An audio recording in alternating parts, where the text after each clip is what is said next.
खेलो India, fit रहो India.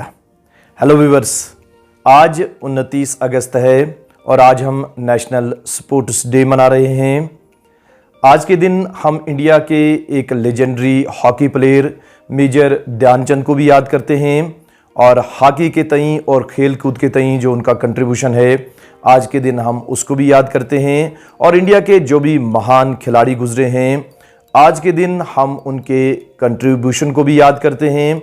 और आज के दिन हम आम जनता में ये अवेयरनेस क्रिएट करने की कोशिश करते हैं कि खेलकूद हमारी ज़िंदगी में कितना इम्पॉर्टेंट है और किस तरह से हम खेलकूद के ज़रिए से फिज़िकली, मेंटली, सोशली और इमोशनली हेल्दी रह सकते हैं, फिट रह सकते हैं और न सिर्फ अपनी लाइफ को हैप्पीली जी सकते हैं, एंजॉय कर सकते हैं, बल्कि हम लाइफ में अपने गोल्स और टारगेट्स को भी इजीली अचीव कर सकते हैं। आज के नेशनल स्पोर्ट्स डे के मौके पर मैं आपके साथ एक बहुत ही प्यारा सा और बहुत ही अहम कंसेप्ट शेयर करना चाहता हूं। और ये कंसेप्ट जानने के लिए आइए मैं आपको लिए चलता हूं जापान की सैर पर और जापान के एक आइलैंड पर जिसे ओकिनावा कहते हैं। इस आइलैंड को आइलैंड ऑफ लॉन्जिविटी कहते हैं, यानी आपको इस आइलैंड पर वो लोग मिलेंगे जो सबसे ज़्यादा लंबी उम्र जीते हैं, सबसे ज़्यादा हेल्दी लाइफ जीते हैं और सबसे ज़्यादा खुश लाइफ जीते हैं।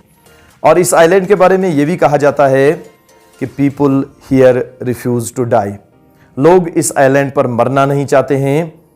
तो इस आइलैंड पर एक लंबी, हेल्दी और हैप्पी लाइफ के बारे में जब एक्सपर्ट्स ने रिसर्च करनी शुरू की, तो एक लंबी रिसर्च के बाद ये पाया गया कि बहुत से ऐसे फैक्टर्स हैं जो इस आइलैंड के लोगों को लंबी उम्र जीने का मौका देते हैं। और ऐसी उम्र कि जिसमें हार्ट अटैक्स की रेट सबसे कम है और यहाँ कैंसर बीमारी की शरह भी दुनिया में सबसे ज़्यादा कम है। बीमारियों से भी ये लोग बचे रहते हैं और एक लंबी उम्र को भी ये लोग एंजॉय करते हैं। तो कुछ फैक्टर्स इस रिसर्च के बाद निकल कर सामने आए, जिनमें से सबसे पहले इम्पॉर्टेंट ये था कि ये लोग एक पर्पज़ के साथ अपनी लाइफ को जीते हैं। इनकी लाइफ में पर्पज़ होता है। हर सुबह जब ये नींद से उठते हैं तो एक पर्पज़ को लेकर उठते हैं और पर्पज़ को लेकर उस दिन को जीते हैं। इसी तरह से इनके खाने के बारे में रिसर्च हुई कि ये लोग पेट भर कर खाना नहीं खाते हैं, बल्कि पेट का कुछ हिस्सा खाली छोड़ते हैं। और इस तरह से ये भी एक फैक्टर माना गया इनकी लंबी लाइफ का। और इसी तरह से इनके जो सोशल कनेक्शंस हैं वो बहुत ही स्ट्रांग हैं। यहाँ कोई भी सोशल इनसिक्योरिटी फील नहीं करता है। तो इस सोशल स्ट्रांग बॉन्डिंग की भी ये कंट्रीब्यूशन माना गया जो इन लोगों को लॉन्ग, हेल्दी और हैप्पी लाइफ एंजॉय करने का मौका देता है। इसी तरह से इन लोगों के बारे में रिसर्च हुई कि ये लोग उम्र भर एक्टिव रहते हैं।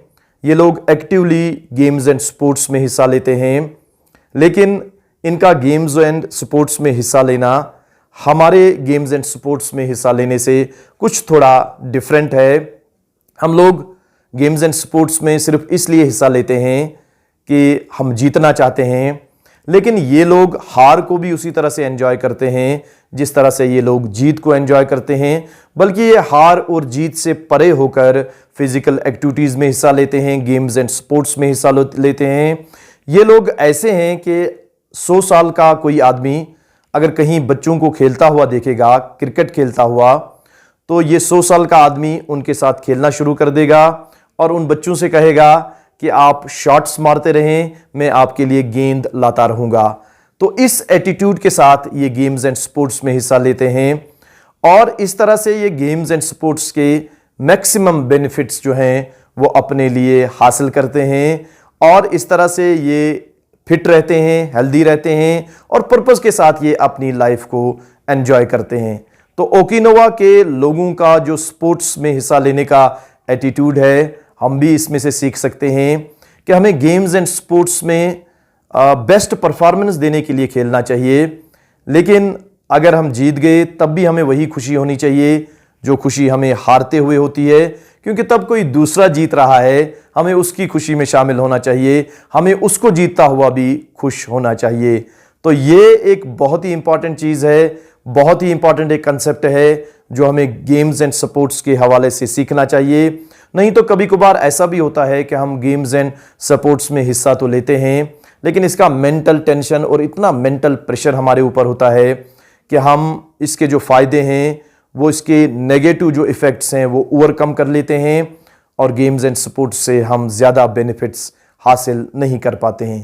तो गेम्स एंड स्पोर्ट्स से ज़्यादा बेनिफिट्स हासिल करने के लिए एक पॉजिटिव एटीट्यूड का होना ज़रूरी है, एक पॉजिटिव मेंटेलिटी का होना ज़रूरी है और अपनी यंगर जनरेशन्स और अपने बच्चों को ये पॉजिटिव मेंटल एटीट्यूड सिखाएं और इसको इक्विप करके वो गेम्स एंड स्पोर्ट्स में हिस्सा लें तो वो मेंटली भी, सोशली भी, फिजिकली भी और इमोशनली भी फिट रह सकते हैं। तो खेलो इंडिया, फिट रहो इंडिया और इंडिया को हेल्दी रखो। Thank you very much.